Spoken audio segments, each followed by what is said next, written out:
Airbnb versus hostels. What up, internet world? It's your boy Jermaine back with another video. This video I thought I would talk about hostels versus staying in Airbnbs when you're traveling, when you're trying to save money, when you're just traveling around the world, backpacking, that sort of thing. If you guys have followed me in the past, you know that I like to stay at hostels. Hostels are really cool. And I thought that I would talk about the pros and cons of both. So let's just start off with hostels. Now, the pros of hostels are, it's really easy to meet people if you're traveling alone. Hostels are usually cheap. Hostels are usually in central locations, like they're usually near train stations and bus stations. Some hostels are near bars and museums and stuff like that. So if you stay at certain hostels, you can be right in the middle of the action and you don't have to commute to the action, which can be a very, very good benefit if you're going to a place and you don't have a lot of time. You don't want to spend 30 minutes a day commuting to the city to see all the sights, when you can just stay in a hostel and just walk around and see all the sights instead of commute to the sites. So this is one thing I really like about hostels. Hostels, you can usually cook in a lot of hostels. I've stayed in a few hostels where you can't cook, but usually they have a restaurant. Sometimes the restaurant's worth it, sometimes the restaurant's not worth it, but it just really depends on the country, the hostel. Usually at hostels you can do laundry. Now this is always an extra fee, and the extra fee can vary. I remember staying in Israel and I paid around $15 to do a load of laundry.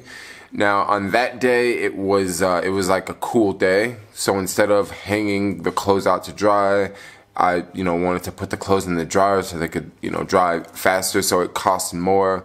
But right now I'm actually doing laundry as of the making of this video. That's why I don't have a shirt on, because I'm literally doing all my laundry, and it's really, really warm outside.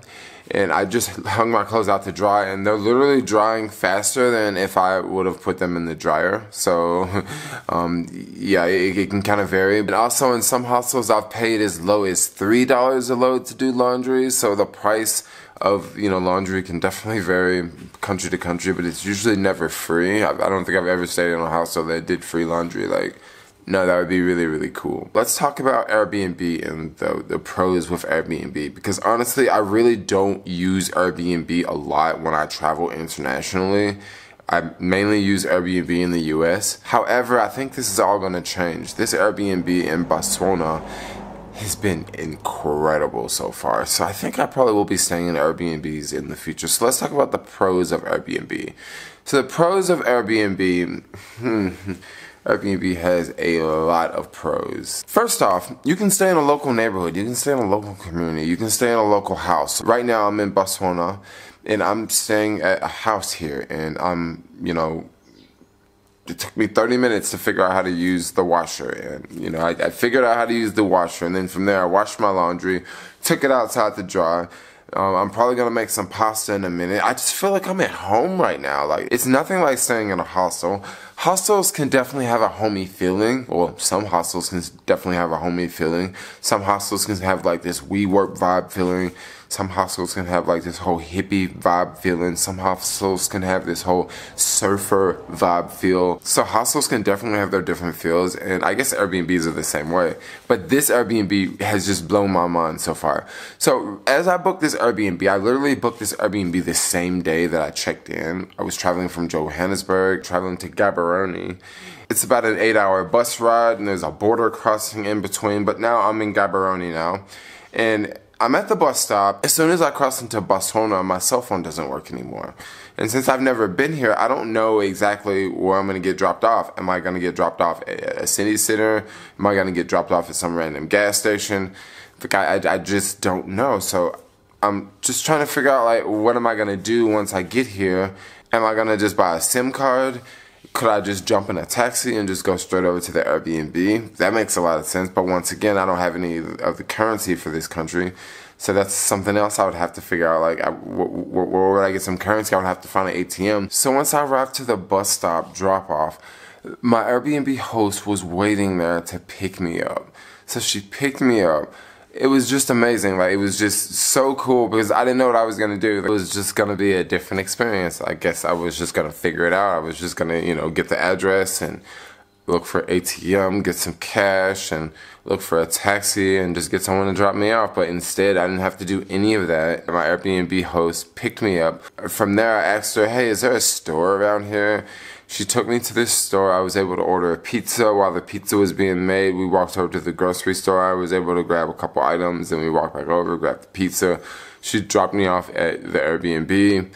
And wow, what an amazing experience. So I come to this house, and this is an amazing house. Oh my gosh, this house is beautiful. Not only is this house beautiful, it's a 3-bedroom house. I'm the only one staying here. I paid, about $20 a night. I have 4 nights booked.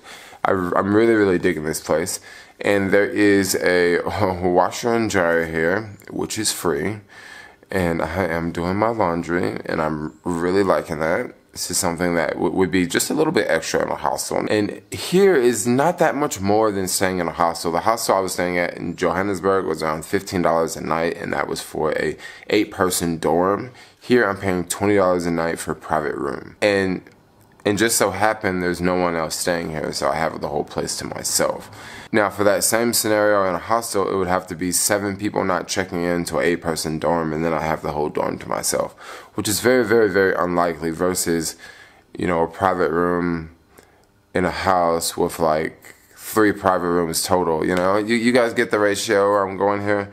So another thing I really, really do like about Airbnbs a lot is, you know, you're kind of like in a local community, and that can be really, really good, or that can be really, really bad. But right now I'm talking about the good parts. So it can kind of be cool to be in a local community because you can see how the locals live. Like right now I can just walk outside and I can just see people walking down the street, and it's probably local people. It's probably people that have lived there for a very, very long time.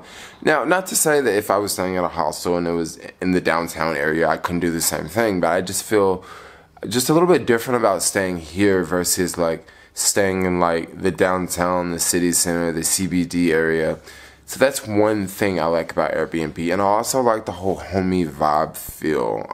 I really, really like that whole, you know, hey, I'm going to pick you up, I'm going to show you around, I'm going to do this, I'm going to do that. Like, I really, really like that. And that's not a part of being an Airbnb host. You know, I've definitely stayed in some Airbnbs and you never, ever, ever even see the host, like ever. And I've stayed in some Airbnbs and you do see the host. So, you know, I don't know, I really, really like the whole Airbnb experience. And now I've already talked about the pros of hostels and Airbnbs. Now let's talk about the cons, because we have to talk about the cons here. So let's start off with hostel cons. There can be a lot of cons with staying in hostels. I'm just going to go ahead and just point that out. I'm just going to go ahead and just say that, okay? Hostels are great and hostels are fun, but also hostels can be crazy, okay? So if you're ever staying at a hostel and you're staying at a party hostel, sometimes you can just forget about sleeping. Like, you know, people are so loud, people come in and out of their rooms in the middle of the night. That could definitely be a case. Like, I was staying at this hostel in London, okay? And this was an 8-person dorm. All of us, all 7 of us in the room were partying. We were all rowdy, loud party animals, okay?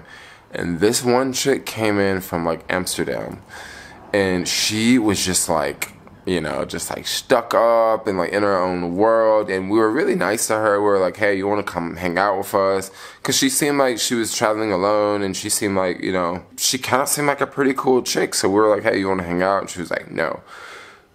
So meanwhile, we're literally like partying in the room. Now, typically you don't party in the room at hostels, but when like 7 out of the 8 people are partying like crazy, like no one's gonna complain.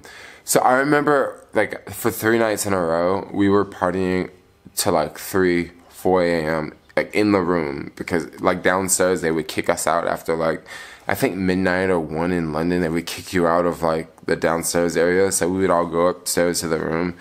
And we would drink, and we were so freaking loud.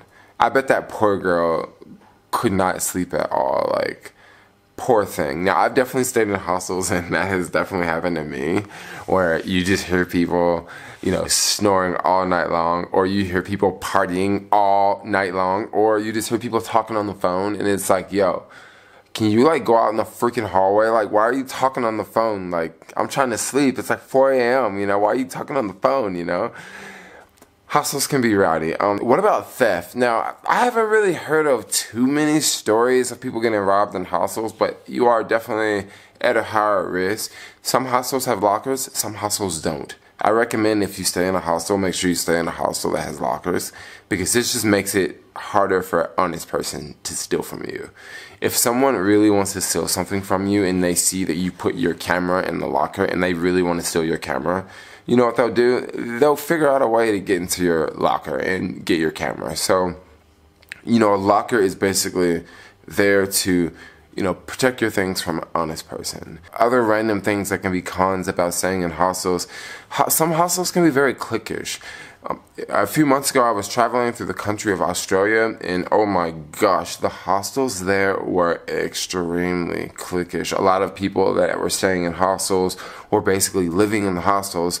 So if you are a backpacker traveling for like, you know, a couple days, you're backpacking traveling through, no one's really gonna hang out with you because you're basically not living there. You're not part of the cult or the group or the clique or the orgy or the large group going on. And that can kind of be a bummer when you stay at a place and people just aren't really friendly, and you know, certain hostels can be cliquish like that. Or you could stay at some hostels and it's dominated by just a certain number of people from one particular country, like lots of French tourists or lots of Italian tourists or lots of Brazilian tourists. Sometimes this can really suck because there's so many of the same people from one country that they don't want to talk to anyone else, and it can just be hard to like mingle with people. So sometimes hostels can be really cliquish. But usually, I find hostels to be very, very entertaining. Another pro about hostels that I kind of forgot when I was talking about pros, hostels usually have like tours and groups like that. So if you are a single traveler and you want to, you know, go on some tours to see certain sites in the particular place that you're in. Another cool thing about hostels is you can book a tour and the hostel will, you know, round up 20 people and you guys go out on this tour, and yeah, it's better than you just walking around figuring it out yourself. Now, some of the cons with Airbnb. Oh my gosh. There can be a lot of cons with Airbnb, guys. There can be a lot of cons with Airbnb. This is one scary thing about... I think this is one reason why a lot of people don't use Airbnb, because there can be a lot of things can go wrong. Just recently, I had a friend traveling from my hometown. They were in Italy, and oh my gosh. The host literally went off on her boyfriend. Like he like went off on him. And these are like two white kids, okay? This guy, the host, was calling like these two white kids like the N-word. And I'm just like, really? Like, I mean, this guy was like flipping out, like, and the girlfriend was recording the whole thing with a cell phone, like standing back. And the host even pushed my friend's boyfriend, like just pushed him on the bed, and it was just like, whoa, like he just like physically like assaulted him. I've never ever heard of a hostel employee like beating someone up or assaulting someone or like screaming and yelling at someone. Airbnb can be a little bit different. You're staying at people's houses, and sometimes people can be a little bit different about other people staying in their houses. Most Airbnbs that I do stay in are the type of Airbnbs that you just don't really see the owners. But my plan is to stay in more Airbnbs around the world, meaning that I probably will see more owners. In the Bay Area, I also use Airbnb a lot, and most folks in the Bay Area, when they have Airbnb, it's for like mass profit, you know what I mean? It's not just, I got a couple rooms in my house. It's like I got 10 houses on Airbnb, so like you never see the owners. But here, backpacking and traveling through Africa, it's a little bit different. It's a little bit different. Traveling internationally, I'm probably, I don't know, I could have that problem.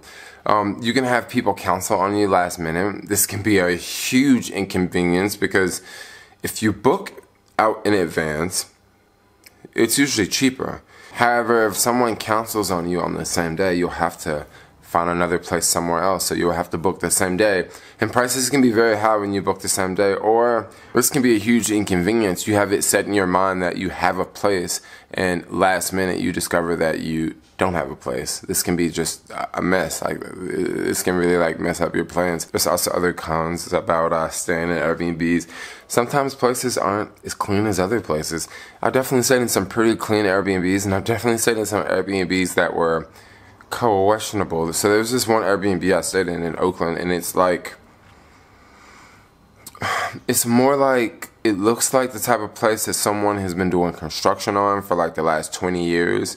Like, you just walk around and there's like construction equipment, and there's wood, and there's, you know, you see some roof shingles laying around, and, you know, in the front yard there's like a car, and the car is like full of construction equipment, and then the front yard there's like some more construction equipment, and then, you know, the backyard they got another house, somebody's living in that house, and there's just more construction equipment in the backyard. Like, there's just stuff everywhere, you know.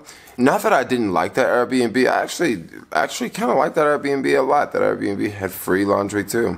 Another plus. But it was just they're just always different. Usually hostels are clean, and they're very neat, and they're very, you know, cool and cutting edge and modern, and then every now and then I guess you can find hostels that are pretty funky, you know. You know, you got some couches from the 1950s, and yeah, you get where I'm going. So staying in Airbnb versus staying in hostels, I like them both. Like, I really, really like staying in hostels. It's really easy to meet other people. However, there's pros and cons. Another con about Airbnb is one problem that I'm having right now staying at this Airbnb. I don't know where the city center is. The city center is far. I'm staying like way out in the suburbs. Therefore, I'm gonna have to get a taxi, or I'm gonna have to get an Uber. I'm gonna have to take like one of those like white vans to get somewhere close to where everything is. Now, there's a mall about a 5 to 10 minute walk away, but however, that's just a mall, you know. Like, I've been to malls before. I want to see, like, you know, some culture. I want to see the downtown area. Once again, if I was staying in a hostel, I would be closer to the action. I'd be closer to the downtown area. I'd be closer to the city center. And right now I'm staying in this Airbnb, and I'm just a little bit farther out. And that's usually how it is with Airbnb. You usually stay in just different parts of the city, you know. It's, you know, I'm not really complaining about it, but it's just, it goes with the game. You know, you just get to see a different part of a country. You get to see a different part of the city. And I think I'm going to get ready to wrap this video up. I thought I would just make a video talking about the pros and cons, Airbnb versus hostels when you're out backpacking, when you're out traveling. I saw this in a comment like a long time ago, and I just never made a video. And I say, y'all, let's sit down and make a video right now. So anyway, like, comment, subscribe, and peace out, yo.